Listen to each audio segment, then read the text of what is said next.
Un Homme et une Femme, an Academy Award-winning film, is a quintessential French romance movie. The film is notable for its lush photography, which features frequent segues between full-color, black and white, and sepia-toned shots. To create a romantic ambience, the cinematography features scenic seascapes, long late-night drives, and romantic jazz music. Subtle gestures such as the man holding the car door open for the lady showcases the chivalrous culture of France in the 60s. The French embody romance and passion. There is an open attitude towards sex outside of marriage, and they are a rather secular society. The two characters featured in this film both embody the French chic and sex appeal, as well as adhere to French culture. The male lead strays from traditional notions of masculinity and instead adopts a more fragile and sensitive version of it, while the female holds a modern liberated woman persona. And in many ways, the audience can relate to these characters. The choice in actors and the personas they present adhere to the romanticized idea of the French for money, and part of the international success of this film is credited to this.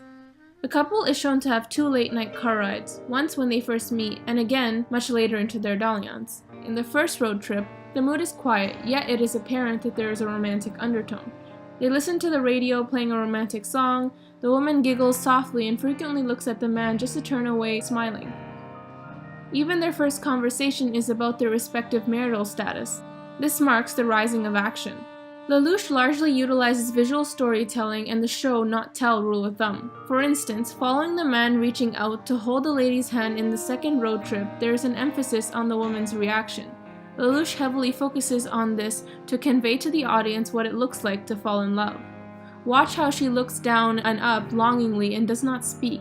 It is clear through the actress's eyes her infatuation and admiration for the man is strengthening. In addition, when the characters reveal to one another how their spouses have passed away during these road trips, it begins with a question, and instead of a reply, the scene cuts to a flashback sequence. This is another instance of visual storytelling. His use of visual storytelling leaves a greater impact on the audience than merely telling a story.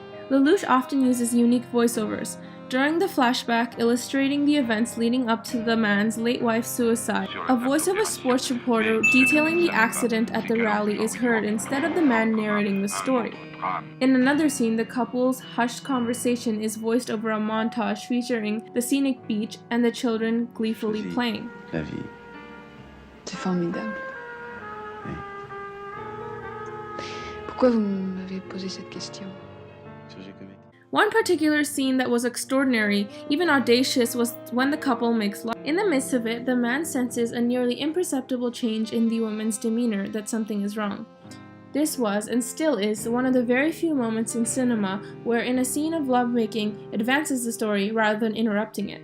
Most scenes of lovemaking are completely unnecessary because the significance is merely the fact that it occurred at all, not in any way advancing the plot. Lelouch is notorious about creating organic interactions between the characters and encouraging the natural behavior of the actors. He advocates improvisation heavily and avoids micromanaging his cast. The dinner scene with their children appears so natural that it is difficult to remember that they are acting, because they are sort of not. The children's silly comments and the laughter that arises from the adults are real. There also isn't any illustrious camera work, and these combined produces a result in which the audience nearly forgets that they are watching a film. It is as though they are witnessing real life play out. This is Lelouch's intention, to paint a romance that is intimate and raw, and most importantly simple, just as two people in real life would fall in love. Lelouch does the camera work himself, stating that by the time he tells the cameraman to capture a shot of something, it would already be gone. He shoots for numerous hours on end to no avail, just to capture 15 to 20 minutes of good footage. This particular movie is shot in 35mm with 16mm and Super 8, and uses mixed film stock, which Lelouch is considered a pioneer for. Paying this much meticulous attention to the correct footage, he does not care for the mundane. What interests him is giving rise to emotion and releasing sensitivity. He believes in freeing the actor entirely from the restraints of sensing himself an actor, to make him give up even the desire to be an actor, to transform the actors into people who believe absolutely in the story they are enacting, who want to live it. He does everything possible so that they appear to be people living out their lives. Lelouch never shows them how to pour wine into a glass, or how to light a cigarette, or open a door. He never explains the mundane to them. The ordinary, the everyday can't be explained. Or, un jeu qui n'est pas du tout un jeu statique mis en place, c'est presque de l'improvisation. Enfin, on a des choses très précises à faire. Lui a Lelouch has an undisciplined knack for capturing the human experience through the use of the cinema verite style and improvisation.